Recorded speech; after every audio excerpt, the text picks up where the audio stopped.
네, 안녕하세요. 윌리엄 TV의 윌리엄 홍입니다. 네, 오늘은 조금 민감한 주제에 대해서 한번 제 말씀을 드려보려고 합니다. 네, 일단 오늘 주제는 제가 생각하는 기독교의 민낯이라는 주제고요. 일단 말씀드리기 전에 일단 제가 어떤 특정 종교를 폄하하거나 비방할 생각은 전혀 없고요. 그냥 전체적으로 다 같이 한번 생각을 해봤으면 좋겠다라는 취지에서 제가 생각하는 기독교에 대한 생각들을 한번 좀 말씀을 드려보고자 합니다. 일단 오늘 말씀드릴 내용은 주로 이제 성경의 일부, 특히 이제 구약이 되겠습니다만, 이제 특히 천주교 중앙협의회에서 발행했던 성경을 참고했고요. 그 다음에 이제 두 권의 영지주의 책을 참고를 했는데요.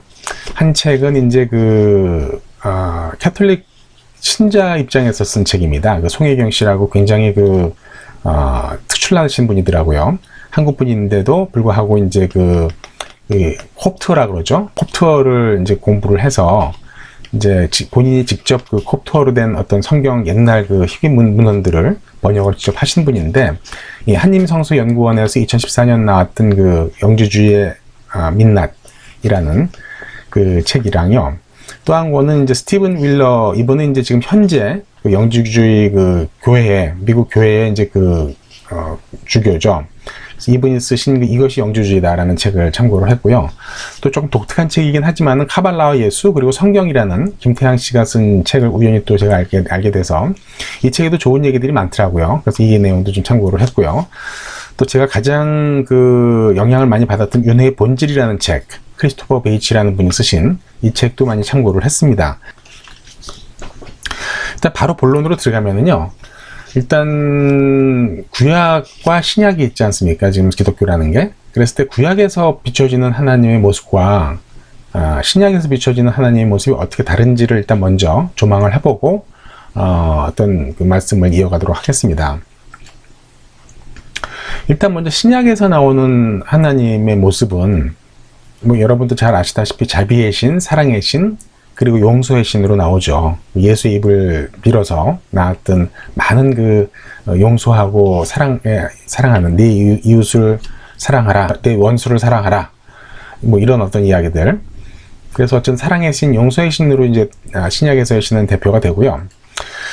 문제는 이제 구약에서의 신인데, 소위 우리가 이제 야훼라고 부르는 구약에서의 신은 성경에도 명확하게 나와 있습니다만은 스스로 분노의 신이고 질투의 신이고 복수의 신이다 라고 나와 있죠.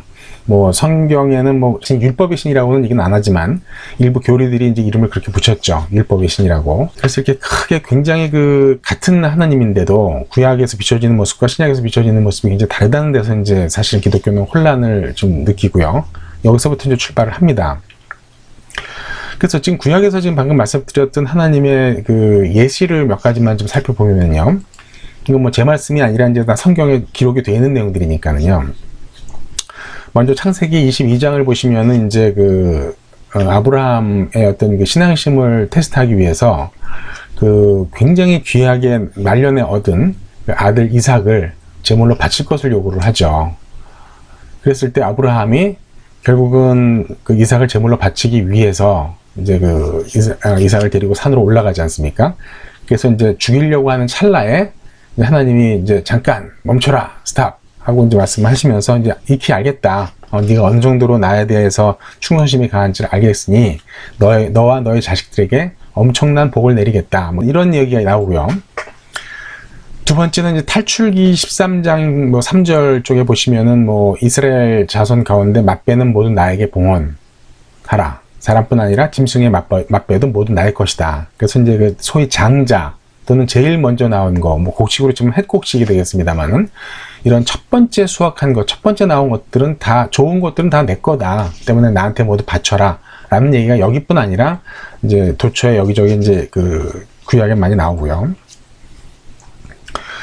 그 다음에 탈출기 34장 14절에는 너희는 다른 신을 경배해서는 안 된다. 말씀하시면서 주님의 이름은 질투하느니, 그는 질투하는 하느님이다. 라고 아예 이제 정확하게 이제 못을 박아놨죠. 성경에서.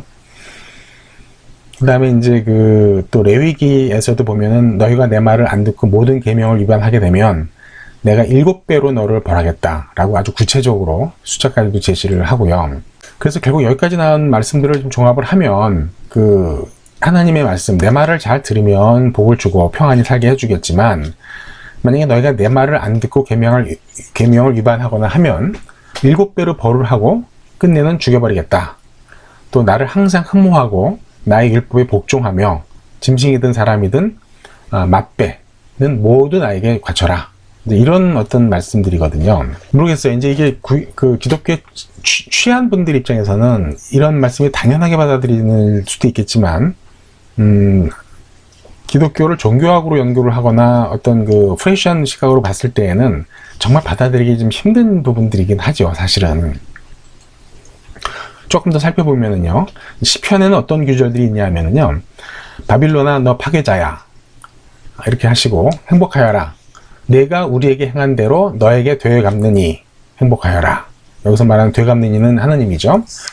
내 어린 것들을 붙잡아 바다에 메어치는 이. 여기서 내라는 것은 이제 바빌론을 말하는 거고, 여기서 이제 바다에다가 메어치는 사람은 하나님을 말씀하시죠. 또 에제키엘 예언서나 16장이나 23장이나 이런 쪽에 보면은 너무 내용이 좀 많고 일부 좀 입에 담기가 어렵기 때문에 이런 얘기들은 그냥 생략을 하겠습니다만 참고로 한번 읽어보시고요. 또 이제 대표적인 게 욥기도 있죠. 욥기는 뭐 잘 아시다시피 욥의 하나님에 대한 충성심을 이제 테스트하기 위해서 사실은 이제 사탄이 이제 하나님한테 이제 꼬드기죠. 이 욥이라는 친구가 사실은 당신에 대해서 이렇게 크게 충성심은 없는데 네가 워낙 부유하게 잘 살게 해주기 때문에 그런 거다 라는 말을 듣고 욥에게 주었던 모든 부와 뭐 이런 것들을 다 뺏고 또 자식들도 다 죽여버리죠.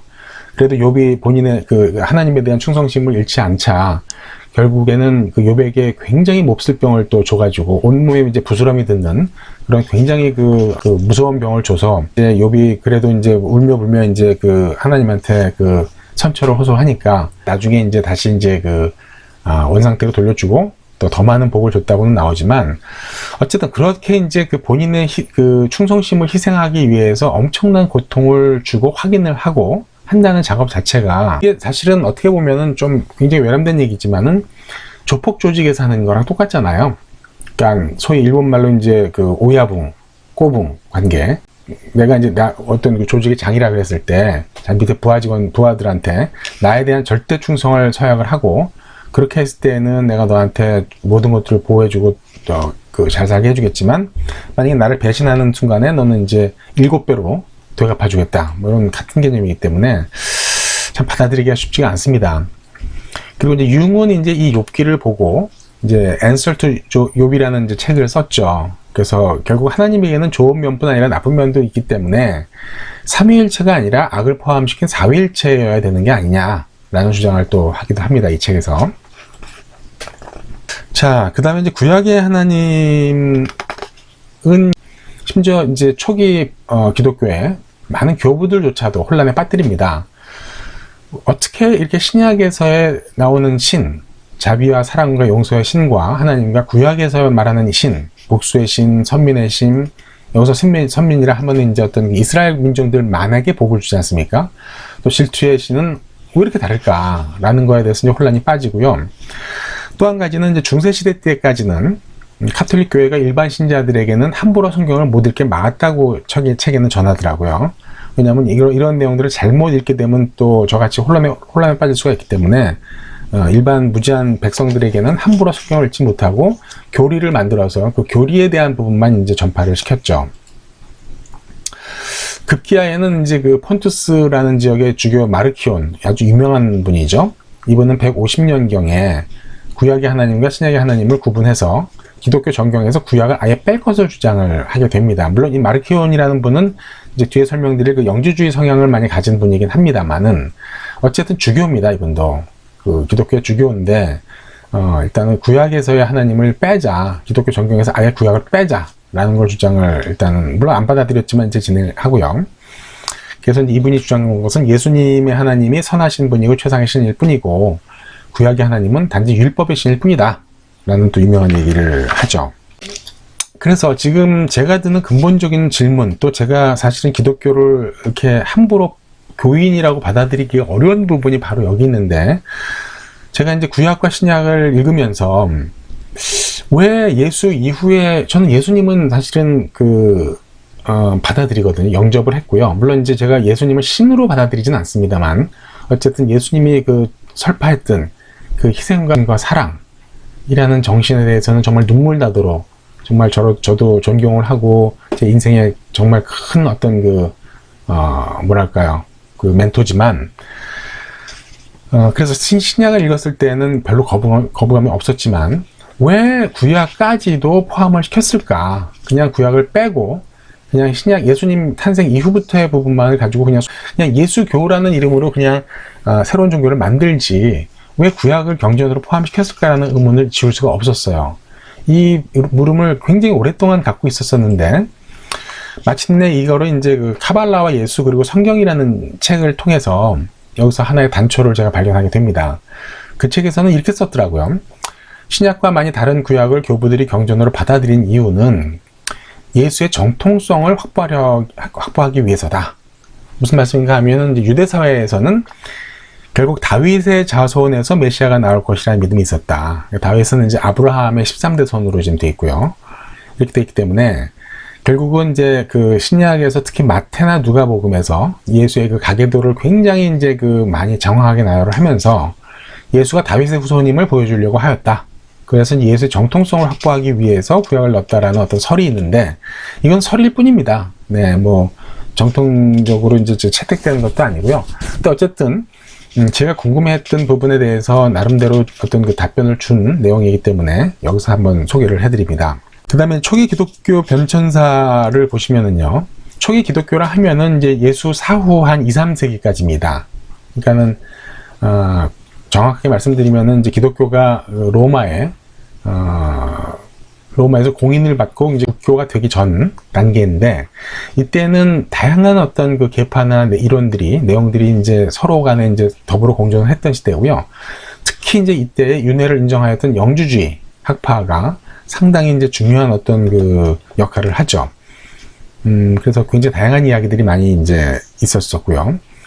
그 이후에 이제 영지주의라고 하는 부분은 이제 말씀드렸듯이 콘스탄티누스 대제 이후, 더 정확하게는 이제 기독교가 로마에 국교화된 후에 교회에서는 축출됩니다. 왜냐하면 그 다음부터는 이제 이단으로 몰려서 이단들에 대해서 이제 말살 작업을 하게 되거든요. 그래서 이제 결국 만다이즘이나 마니교, 카타르교 이런 쪽으로 이제 명맥만 간신히 유지하면서 이제 죽지 않고 살아나죠. 반면에 이제 기독교주의 변천사를 보시면은요, 일단 이게 굉장히 중요한 역사적인 사건들인데요. 313년도에 기독교가 이제 로마에서 공인이 됩니다. 콘스탄티누스 대제 시대죠. 물론 저희는 정치적인 목표이에요. 그러니까 이제 황제권을 이제 어떤 하나님의 이름을 빌어서 좀 더 강화시키겠다라는 어떤 취지로 이제 공인이 되긴 하지만 엄청난 사건이죠. 그러니까 이제 이게 뒤에 말씀드릴 이제 기독교가 이제 국교가 되죠, 로마에. 그래서 기독교가 국교가 된다는 부분은 이제 392년도에 국교가 되는데, 이게 얼마나 엄청난 역사적인 사건인가 하면은요, 이렇게 말씀드릴 수가 있죠. 일제시대 때, 일본이 조선의 토속 친왕인, 예를 들어서 동학을, 일본의 국교로 받아들이는 거죠. 이 정도로 엄청난 사건이죠. 그뿐 아니라, 그렇게 이제 국교로 만든 다음에, 동학의 교주를 일본 천황과 동등한 자격으로 놓고 서로 권력을 나눠 갖는 거죠. 이런 얘기랑 똑같은 얘기거든요. 그러니까 이게 사실은 있을 수 없는 얘기고, 사실은 어마어마한, 우리가 그냥 기독교를 공인하고 받아들였다, 국교화했다라고 아무 생각이 없어서 받아들여서 그렇지, 조금 생각해 보면은 정말 있을 수 없는 일이고 어마어마한 사건인 거죠. 당시 점령국인 로마가 이제 노예로 부렸던 유대인들이 세운 기독교를 로마의 국교로 받아들였다. 한술 더 떠서 황제와 거의 동일한 어떤 수준으로 놓고 서로가 물론 이제 서로 보호를 하면서 가긴 하지만, 이렇게 했다는 일은 실로 엄청난 일이 아닐 수가 없다고 생각하고요. 어쨌든 기독교가 이제 313년도에 밀라노 칙령을 통해서 이제 기독교가 공인을 받고요. 그다음에 32년도에는 이제 유명한 니케아 종교회의를 개최를 해서 이제 그 예수가 신이냐 인간이냐에 대해서 굉장히 많은 갑론을박들이 그동안에 있었었는데 깨끗하게 정리를 하죠. 예수는 신이다. 그래서 예수를 신에 가까운 인간이라고 봤었던 아리우스파를 이단이라고 일단은 명명을 하고요. 예수는 신이다. 예수 신인론을 주장했던 아타나시우스파가 정통으로 들었습니다. 그리고 이때 이제 비로소 사회일체에 대한 논쟁도 처음으로 이제 다루어지기 시작하고요. 그다음에 말씀드렸듯이 국교화가 되고 나서는 이단에 대해서 엄격히 금지를 했기 때문에 그 이후로는 이제 영지주의나 여러 나머지 학파들은 다 이제 지하로 숨어 들어가게 되죠. 그리고 397년도에는 이제 그 기독교의 정경을 신약 27권을 공표를 합니다. 그 전에는 영지주의적인 문헌들도 다 이제 같이 둘이 읽혔는데 이제 이 카르타고 주교 회의를 통해서 이제 정경과 외경이라고 우리가 말을 하죠. 그래서 기독교 정경 목록의 신약을 27권으로 일단은 선포를 합니다. 그 다음에 이제 조금 더 보시면은 이제 그 431년도에는 에페소스 종교회의를 통해서 네리우스파를 이단으로 이제 규명을 합니다. 네리우스파가 주장했던 것은 마리아가 신의 어머니가 아니다. 마리아가 그러니까 예수가 신이 아니기 때문에 마리아 역시 신의 어머니가 아니다. 이제 이런 논리인데 이게 이단으로 이제 되고요. 그 다음에 451년 정도가 되면은 다시 한번 예수는 완전한 신민과 동시에 완전한 인간임을 이제 공고화하죠. 이 부분은 이제 아까 말씀드렸듯이 이제 그 예수 신인론이 받아들여지긴 하지만 니케아 종교 회의에서 이게 이제 더 공고화가 되고요. 그럼으로써 이제 아까 말씀드렸던 네리우스파, 예수의 인성을 강조했던 파가 다시 한번 이단으로 이제 낙인이 찍히죠. 그다음에 마지막으로 이제 6세기경에 제 5차 공회의를 통해서 윤회가 이단으로 규정이 됩니다. 지금 제가 말씀드린 부분들과 지금 보여드리고 하는 슬라이드랑 같이 연결이 되는 건데요. 제목은 예수 사후 교부들에 의해서 정립된 교리들이라는 얘기입니다. 그러니까 지금 제가 말씀드리고 싶은 부분이 뭐냐 하면요. 우리가 소위 믿고 있는 원죄라든지 대속신앙이라는 부분이 예수님이 있을 당시 예수님이 말씀하신 게 아니란 얘기죠. 이거는 4, 5세기경의 교부인 어거스틴이 만든 교리입니다. 자, 원죄 및 대속신앙이 뭐죠? 이 얘기는 뭐냐면 우리는 태어날 때부터 부모로부터 씻을 수 없는 원죄를 갖고 태어나는 거잖아요. 그 원죄는 저기 아담과 이브까지 이제 올라가지만 그 아담과 이브가 하나님이 하지 말라는 짓을 거역하고 이제 그 금단의 열매를 따먹고 에덴 동산에서 쫓겨나는 이게 결국은 원죄잖아요.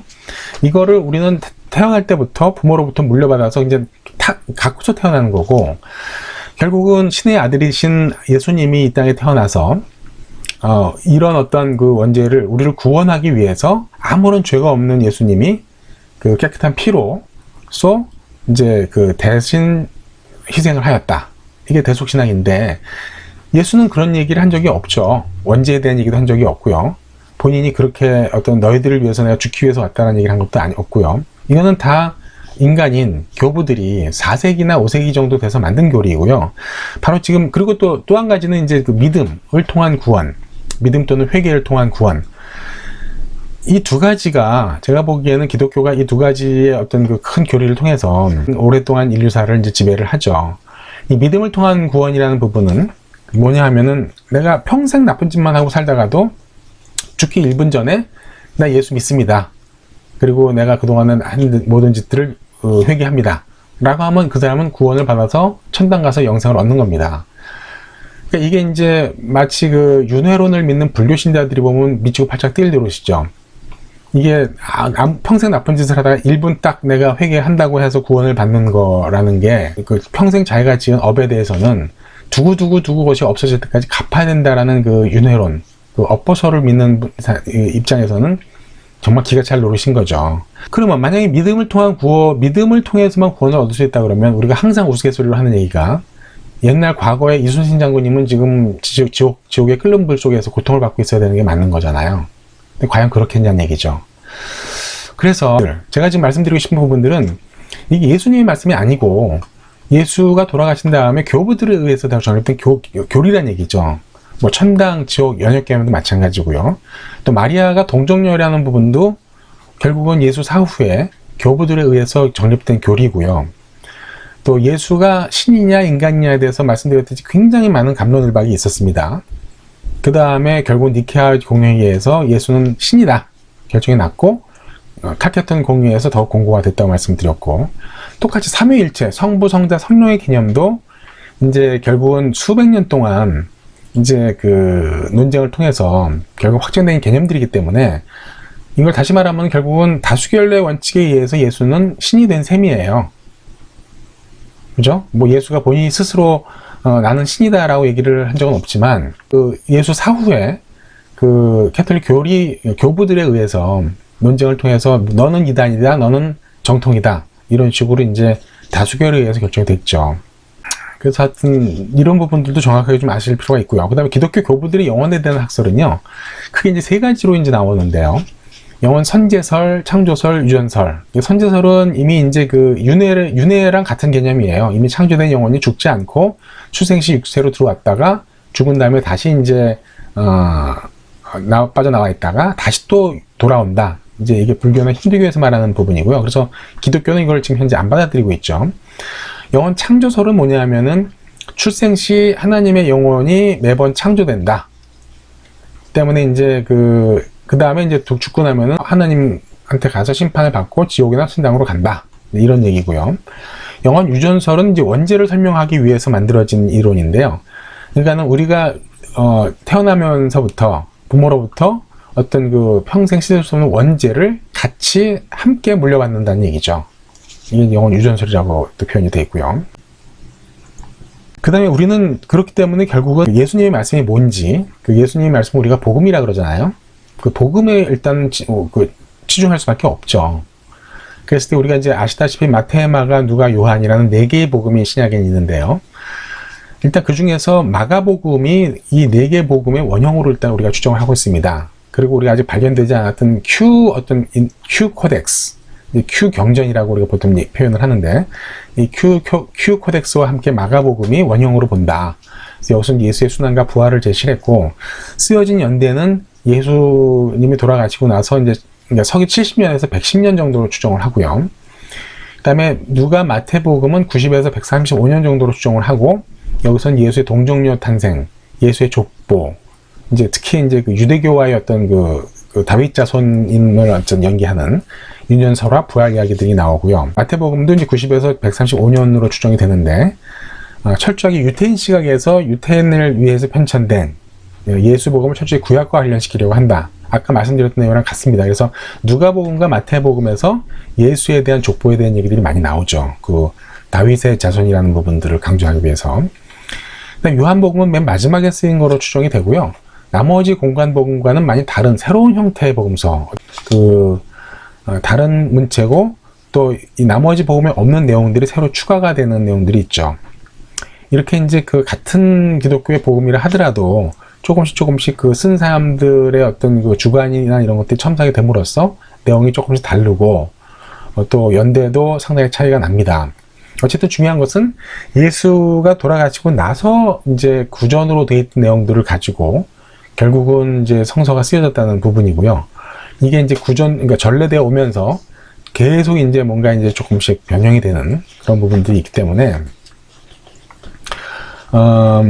어떻게 보면은 이제 그 정통교회, 이제 그 정치적으로 승리한 로만 카톨릭의 구미에 맞는 복음서들만이 살아서 신의 말씀으로 이제 둔갑을 해서 인류사를 지배하는 게 아닌가 하는 생각을 지울 수가 없고요. 왜냐하면 말씀드렸듯이 이제 예수가 죽은 다음에 300년이 지난 다음에 정경이 결정됐지 않습니까? 그러니까 지금 말씀드리는 내용 중에 하나는 이제 영주주의 문헌이 빠져있기 때문에 이제 그런 말씀을 드리는 건데, 어쨌든 그 부분은 뒤에 다시 설명을 드리기로 하고요. 그 다음에 이제 정경과 외경 문제, 다시 한번 말씀드리는 게, 이제 작게는 구교와 신교 간에도 정경에 포함되는 숫자가 조금씩 다르죠. 그러니까 신약은 27권으로 같지만, 구약에 대해서는 일부 이제 조금 더 들어가고 안 들어가고 있고요. 크게는 이제 영지주의 문헌들, 예를 들어서 이제 대표적인 도마복음인데, 이런 문헌들도 정경에 포함시켜야 되는 게 아니냐, 또는 포함시킬 수 있느냐에 대한 물음인데, 물론 답은 없겠죠. 아직까지는요. 그런 이야기들이 있고요. 그 다음에 영주주의 복음에 대해서 한번 살펴보면은요. 물론 이제 여기 외경이라 쓴 것은 이제 지금 정통 기독교 시각으로 볼 때는 당연히 외경이니까 이제 그렇게 쓴 건데, 크게 이제 4가지의 이제 그 경전이 있습니다. 그래서 브루스 코덱스라는 게 있고요. 이거는 이제 그 스코틀랜드의 여행가였던 브루스가 우연히 이제 그 중동 지방에서 이제 발견을 했고요. 발견한 다음에 이거를 이제 그 옥스퍼드 도서관에 기증을 했다고 하네요. 여기 이제 예우에서나 무죄 묵시록 이런 내용들이 있고요. SQ 코덱스라고 해서 이거는 이제 영국의 의사입니다. SQ라는 사람이 의사 이름인데요. 이 사람 집안에서 이 문헌이 발견이 됐답니다. 그래서 이게 결국은 영국 박물관에 소장이 되어 있고, 또 베를린 코덱스에는 마리아복음, 요한의 비밀서를 포함한 4개의 경전이 들어가 있고, 그 다음에 마지막으로 이제 나그한마디라는 그 이집트의 지역에서 여기 있나요? 예, 1945년 12월에 하나의 항아리가 발견이 됐고요. 그 항아리를 열어보니까 무려 그 13권의 코덱스, 13개의 경전에서 52개의 어떤 문헌이 발견이 됩니다. 그러면서 이제 드디어 영주주의가 세상 밖으로 나오게 되죠. 그 전에 있었던 이 3가지 그 경전에서는 그렇게 많은 내용들이 없었거든요. 그래서 조금씩만 이제 맛만 보는 정도였다고 하면 이게 다 1800년대 뭐 이때쯤 얘기들인데, 1945년에 이제 이렇게 무더기를 발견됨으로써 이제 굉장히 많은 활발한 영주주의에 대한 그 연구가 되면서 영주주의가 이제 재조명을 받게 되는 거죠. 또 재해석을 받게 되고. 그래서 영주주의의 사상을 잠깐 말씀드리면은, 영주주의에서는 이제 플라톤의 하나님을 믿습니다. 그래서 플라톤의 소위 말하는 이데아, 초월적 존재로서의 절대선, 절대의, 절대사랑의 존재, 최고의 신, 이 결국은 영주주의에서 말하는 최상의 신과 동일하고요. 그러면 지금 기독교에서 믿는 그 야훼는 뭐냐? 그 구약의 신은 야훼를 우리가 영주주의에서는 데미우르고스라고 부르고, 물론 이 데미우르고스도 이제 플라톤이 한 얘기긴 하지만은 그 외에 이제 그 하급 신들을 우리가 아르콘이라고 부릅니다. 그래서 불완전한 창조다라고 이제 구분을 하죠. 이유는 일단은 세상은 처음부터 불완전하고 혼란스럽게 창조됐다. 왜냐하면은 구약의 신인 야훼가 분노의 신이고 질투의 신이고 열등한 신, 즉 데미우르고스기 때문에 이러한 열등한 신이 창조한 세상은 언제든지 이렇게 열등할 수밖에 없고 불완전할 수밖에 없다. 이러한 어떤 그 세상의 악과 불완전을 가져온 장본인이 야훼다. 다른 말로 하면 데미우르고스다. 라고 이제 영주주의자들은 생각을 하는 거죠.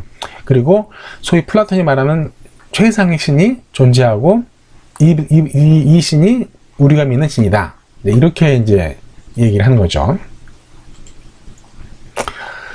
두 번째로는 이제 그래서 인간에는 신성이 존재한다. 근데 그 신성이 육신이라는 감옥에 갇힌 존재가 됐다.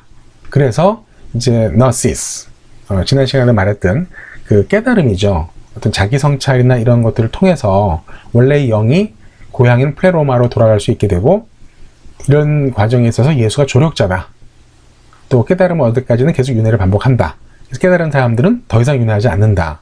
근데 이게 이제 그 영주주의자들이 말하는 어떤 그 사상입니다. 굉장히 그 동양 철학, 특히 이제 힌두교 사상과 유사하죠. 거의 뭐 같다고 말할 수도 있을 것 같아요. 그리고 이제 조금 다른 게 있다면 인간은 육신과 영혼과 영으로 구성되어 있는데 그중에 깨달음을 통해서 구원받는 것은 영이다. 뭐 저도 영과 영혼이 어떻게 정확하게 다른지까지는 잘 모르겠습니다만은 어쨌든 구원받는 것은 영이다. 이렇게 이제 표현을 하고요. 그다음에 요거는 좀 다른 주제이긴 하지만은 이제 그 1991년 6월 10일 날에 그 악을 주제라는 표지 특집 기사를 이제 타임지에 그 글렌 마로우라는 사람이 썼는데요. 여기서 이제 아주 재미있는 논리를 전개를 하죠. 이 사람이 이제 이런 얘기를 합니다. 자, 우리가 3가지의 명제가 있다. 하나님은 전지전능하다. 또 하나님은 절대선이다. 하나님은 착하시다. 그런데 끔찍한 일들이 거의 매일 발생하고 있다. 만약 이 3가지의 명제만 놓고 볼 때에는 그렇기 때문에 3가지가 모두가 셋 다 동시에 참여할 수는 없다. 라는 얘기죠. 이 사람 얘기는. 자, 끔찍한 일들이 거의 매일 발생하고 있다는 것이 참이 되려고 그러면 하나님이 전지전능하시거나 그러나 착하진 않거나, 또는 하나님은 착하지만 전지전능하지는 않거나 이래야지만 성립된다는 얘기죠. 다시 한번요. 지금 만약에 끔찍한 일들이 거의 매일 발생을 하고 있다. 온갖 그 부조리와 뭔가 그 불평등이나 이런 여러 가지 복잡한 일들이 발생하고 있다고 했을 때, 그거를 만약에 하나님이 알면서도 전지전능하다는 건 아는 거잖아요. 언제 어떤 일이 어떻게 했는지 그 모든 일을 다 알고 있으면서도 눈 감고 계시다면은, 그렇다면 하나님은 착하신 분이 아닌 거고요. 아니면 하나님은 스틸 착하신 분이다. 그렇다면은 이런 일이 발생한 거를 전체를 다 모르고 있다밖에 해석이 되는 게 해석을 할 수 없지 않느냐. 모르시니까는 가만히 있는 거 아니냐. 이런 논란, 뉘앙스죠. 그래서 상당히 참 생각할 거리가 많다고 생각합니다. 네. 그 다음에 근세까지의 기독교를 한번 살펴보시면은요, 이제 로만 카톨릭이 결국 이제 정치적으로 득세를 하죠. 이제 다수가 돼서 이제 정통이 되면서, 그 다음에 중세를 맞이하죠. 그러면서 거의 근세까지 한 1300년 동안, 한 17세기 정도까지, 결국은 이제 로마 교황과 로마 국왕 간에 서로의 권위의 정당성을 부여하고, 말하자면 왕권 신수설이지 않습니까? 왕의 권한은 하느님으로부터 받았다. 그러니까 서로가 서로를 보호해주는 악어와 악어새의 관계를 유지한다.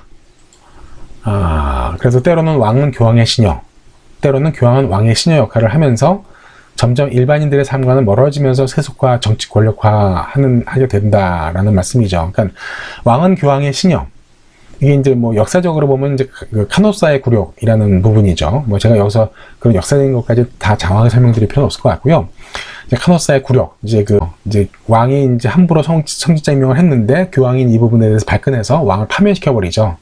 그래서 왕이 이제 교황한테 찾아가서 카노사라는 곳을 찾아가서 3일 동안은 맨발로 떨면서 왕의 용서를 구해서 결국 받아내는 이런 굴욕이 있었고요.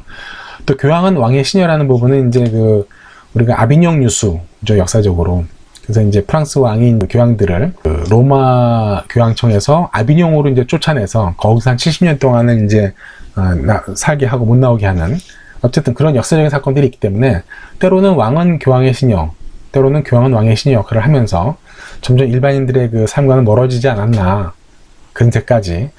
결국 여기서 제가 드리고 싶은 말씀은 처음 초기 원시 기독교로 돌아가 보면은요, 늘 낮은 데로 임했던 예수님, 그래서 늘 가난하고 헐벗은 그런 약자의 삶을 대변했던 예수님은 중세 이후로는 이제 황금으로 시장된 크고 화려한 교회에서 절대 강자인 왕 바로 옆에서 그와 절대 권력을 나눠 가졌던 교황, 또 교황의 권위를 계속 세워주기 위해서 노력했던 이런 교부들의 독선과 권위 속에서 예수님은 이미 사라졌다, 없어졌다. 그래서 저는 가끔 그런 생각이 들어요. 예수님이 참 이런 기독교의 중세시대 때의 모습을 봤다면 아마 무덤 속에서 얼마나 땅을 치고 통곡을 했을까. 내가 언제 그런 얘기를 했냐, 내가 언제 그런 식으로 하라고 했느냐 라고 하면서 참 얼마나 원통했을까 하는 생각이 많이 듭니다. 뭐 부처도 마찬가지겠죠. 부처도 죽고 나서 많은 뭐랄까요,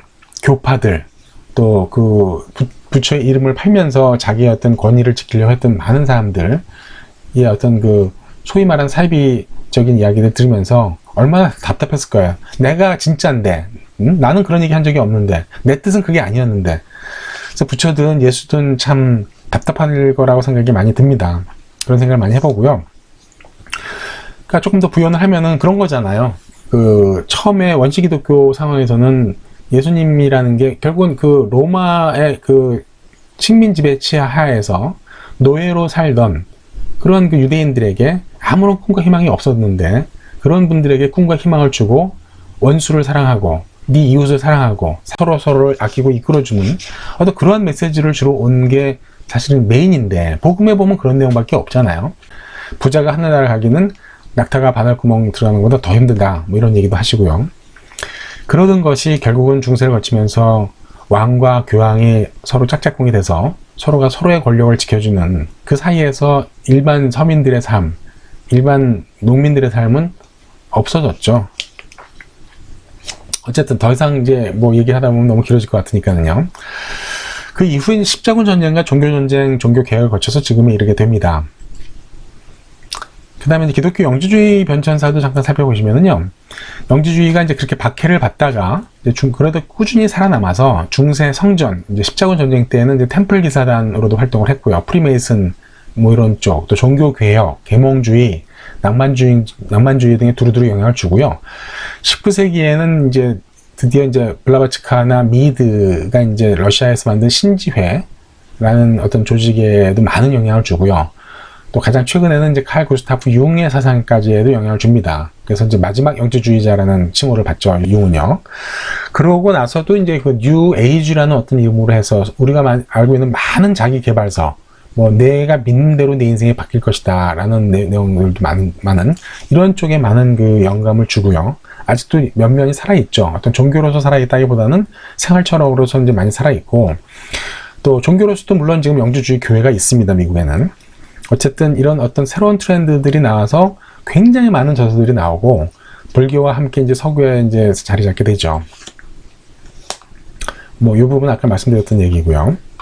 자, 그래서 현재 기독교는 지금, 오늘날의 기독교는 이제, 그래서 이제 근세를 거쳐서 신은 죽었다고 외친 그 니체가 등장한 후에, 오늘날 다양한 그 뉴 에이지 쪽으로도 이제 같이 퍼져 있고요. 어쨌든 지금 그 보시면은 그 동양 사상으로 많은 분들이 회귀하려는 부분도 많고요, 서양에서. 어쨌든 이 동서양 간의 종교 통합 운동, 이게 어떻게 보면 상당히 지금 크게 활발하게 진행이 되고 있다고 저는 생각을 합니다. 조금 다른 얘기지만 영주주의 한계점은 불교나 힌두교랑 마찬가지로 오로지 개인의 수양을 통해서 본인의 어떤 그 깨달음 또는 해탈을 이제 목표로 하기 때문에 어떤 사회 정의에 대한 문제, 사회 참여 문제에 대해서는 별로 관심이 없어요. 사실 영주주의가 무너지게 된 것도, 결국은 거꾸로 말하면 기독교 그 캐톨릭이 강하게 된 것도 굉장히 강한 조직을 갖고 있었죠. 그래서 어떤 그 조직을 통해서 탄탄한 어떤 그 세력을 그 확보하였다면, 영주주의는 다 본인이 다 개인주의적인 거거든요. 뿔뿔이 자기 개인의 수양만 중시하기 때문에 어떤 이런 사제 조직이라든지 조직이 없었기 때문에 결국은 패할 수밖에 없었다는 생각도 들고요. 그래서 어떤 지금 상황에서는 동양 사상과 서구 기독교의 실천주의를 접목시키려는 다양한 시도들이 많이 있고, 이런 책들이 많이 나와 있습니다. 자, 그래서 끝으로 이제 오늘 굉장히 좀 무거운 주제, 또 민감한 주제에 대해서 제 생각을 말씀을 드렸는데요. 맺는 말씀으로서 제가 생각하는 것은요, 정통과 이단에 대해서 생각을 안 해볼 수가 없죠. 우리가 소위 말하는 정통이라는 게 뭐, 이단인 게 뭐냐. 자, 4세기경에 정치적으로 세력을 장악한 캐톨릭 다수가 나는 정통이고 너는 이단이다 라고 얘기한 거밖에 없습니다. 그전에는 다름과 틀림의 차이가 없이 다양하게 함께 존재를 했었죠.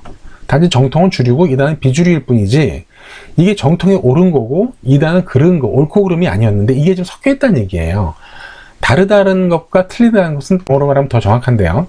다르다는 것은 different, 너랑 나랑은 different하다는 얘기인데, 틀리는 것은 누가 맞고 틀리다, right and wrong의 문제이기 때문에 다름과 틀림은 분명히 다른 건데, 이게 마치 섞여서 정통은 옳은 것이고 이단은 그른 것이다. 이게 이제 뭐랑 비슷한 거 하면요, 애플이나 삼성 같은 기업이 굉장히 큰 기업이죠. 그 시장을 지배하고 있는 어떤 그 메이저 플레이어들이긴 하지만 그들이 주류일 뿐이지, 그러니까 그 주류지 그들이 옳은 건 아니잖아요. 그들도 원 오브 댐이에요. 다른 많은 다수의 어떤 조그만 회사들도 있지만 단지 그들은 주류인 거죠, 애플이나 삼성은. 그렇다고 해서 애플이나 삼성은 옳은 거고 나머지 작은 기업들은 다 틀린 거라고 말하진 않잖아요, 우리가. 기독교에서도 마찬가지라고 저는 생각을 합니다. 그리고 이렇게 이단에 부정적인 의미를 부여한 사람이 바로 이제 사도 바오로고, 이제 기독교의 역사나 기독교의 교리는 사도 바오로의 말이고, 사도 바오로가 이제 만든 거라고 할 정도로 엄청난 영향력을 끼친 분이죠, 기독교에 대해서.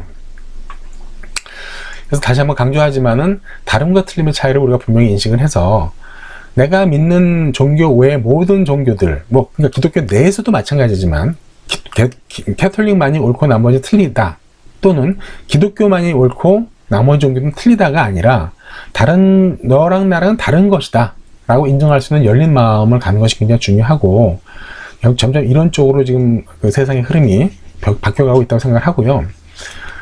두 번째로는 이제 그 과거에는 오직 교회를 통해서만 구원이 가능하다고 설명을 했습니다, 교회에서. 그렇지만 이 부분은 이미 그 로만 카톨릭에서는 공식적으로 폐기가 됐습니다. 오직 교회를 통해서만 구원은 가능한 건 아니다 라고 이제 폐기가 됐고요. 그런데 아직도 기독교에서의 교리는 중세시대 때 그 교부들, 중세시대도 아니죠, 그 전에 더 뭐 로마 시대 때 만들었던 그 교리에서 하나도 벗어나지, 한 발짝도 벗어나지 못하고 시대착오적인 시각에 완전히 고착되어 있지 않는가 라는 생각이 듭니다. 그래서 궁극적으로 기독교도 열린 마음으로 초기 기독교 정신, 예수의 말씀, 예수의 복음으로 돌아가지 못하고 그 크고 화려했던 중소시대 때 그 신본주의 패러다임 속에만 갇혀 있다면, 지금 빛의 속도로 변화하는 현대인의 의식 변화 앞에서 점점 살아남지 못하고 사라질 수도 있지 않을까 하는 조심스러운 우려를 좀 해봅니다. 그래서 이거는 기독교뿐 문제가 아니라 모든 종교 다 마찬가지고요. 또 저처럼 깨달음을 추구하는 사람들이 가져야 되는 기본 자세라고 생각을 합니다. 열린 마음, 상대방을 받아들일 수 있는 마음, 상대방도 이럴 수도 있겠다라고 생각할 수 있는 마음이 없다면 결국은 도태될 수밖에 없는 거죠. 자, 오늘 여기까지 해서 제가 상당히 좀 예민하고 민감한 주제에 대해 말씀드렸는데, 거듭 말씀드리지만 제가 어떤 특정 종교를 폄하하거나 비하할 생각은 전혀 없습니다. 그렇지만은 제가 느끼는 기독교에 대한 어떤 그 소신을 한번 그냥 가감없이 한번 좀 좀 거칠게 말씀을 드려봤고요. 혹시라도 제 말씀에 뭐 동조하지 않거나 또는 다르게 생각하시는 분들은 일단은 그냥 저 마찬가지로 아까 다름과 틀린 말씀드렸잖아요. 그냥 원 오브 댐이다 이렇게 생각할 수도 있다라는 너그러운 마음으로 받아들여주셨으면 좋겠고요.